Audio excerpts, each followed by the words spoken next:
আসসালামু আলাইকুম, কেমন আছেন সবাই? আশা করি সবাই ভালো আছেন। যে যেখান থেকে এই ভিডিওটি দেখছেন সবাইকে শুভেচ্ছা জানাচ্ছি আজকের ভিডিওতে। জানিয়ে দেব কুয়েতের সর্বশেষ খবর।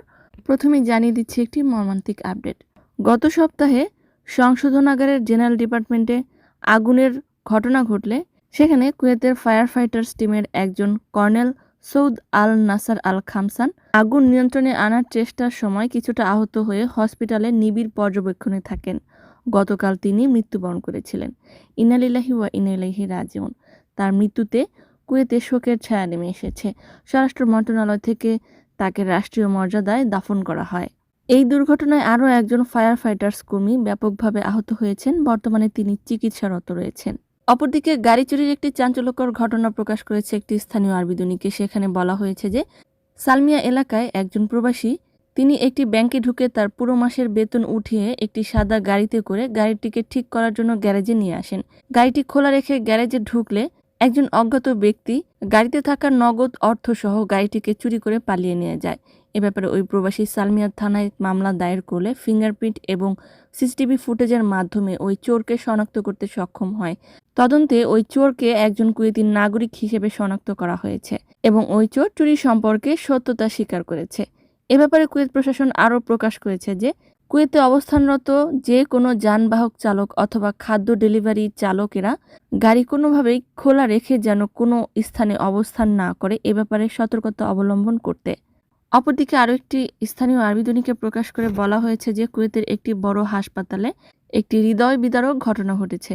ঘটনার বিবরণে বলা হয়েছে যে হাসপাতালে দুজন ইন্ডিয়ান নাগরিক অপর একজন ইন্ডিয়ান নাগরিককে হুইল চেয়ারে করে হসপিটালে নিয়ে এসে এবং তাৎক্ষণিকভাবে হুইল চেয়ারটি রেখেই তারা পালিয়ে যায়। রোগীর অবস্থা এবং ঘটনার কোনো বৃত্তান্ত না জানিয়েই তারা পালিয়ে গিয়েছিল।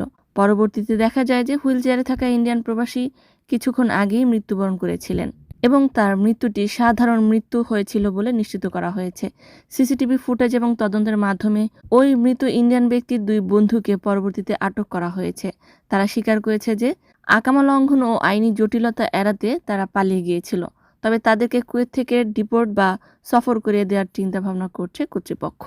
অপরদিকে খারাপ আবহাওয়া সম্পর্কে আবহাওয়া অধিদপ্তর থেকে বলা হয়েছে যে আজ রাত মধ্যরাত থেকে শুরু করে আগামী ৮ ঘন্টা অর্থাৎ আগামীকাল সকাল ৮টা পর্যন্ত কুয়েতে ব্যাপক শৈত্যপ্রবাহ থাকবে, কুয়াশা বিরাজমান থাকবে, দৃশ্যমানতা হ্রাস পাবে এবং বাতাসের গতিবেগ অনেকটাই বেড়ে যাবে। জানিয়ে দিচ্ছি একটি কমেন্টের উত্তরে একজন ভাই প্রশ্ন করেছেন, তিনি কুয়েতে খাদেম ভিসায় ড্রাইভার ছিলেন, তিনি কুয়েত থেকে চলে গিয়েছেন। ২ বছরের পূর্বেই তিনি কুয়েতে ফিরতে পারবেন কিনা অথবা যদি পাসপোর্ট পরিবর্তন করে তবে ২ বছরের পূর্বে তিনি ফিরতে পারবেন কিনা। প্রথমত উত্তর হলো যে একজন খাদেম সায়েক অর্থাৎ ড্রাইভার যদি কুয়েত থেকে চলে যায় তবে ২ বছরের পূর্বে সাধারণত ভিসা হয়ে থাকে না। ২ বছরের পূর্বে কুয়েতে প্রবেশ করতে পারবে না। এমনকি যদি পাসপোর্টের তথ্য পরিবর্তন করে কুয়েতে ফিরতে চায় সেক্ষেত্রে এটা অনেকটাই রিস্কি হবে। বায়োমেট্রিক ফিঙ্গারপ্রিন্টে জটিলতা হওয়ার সম্ভাবনা থাকে।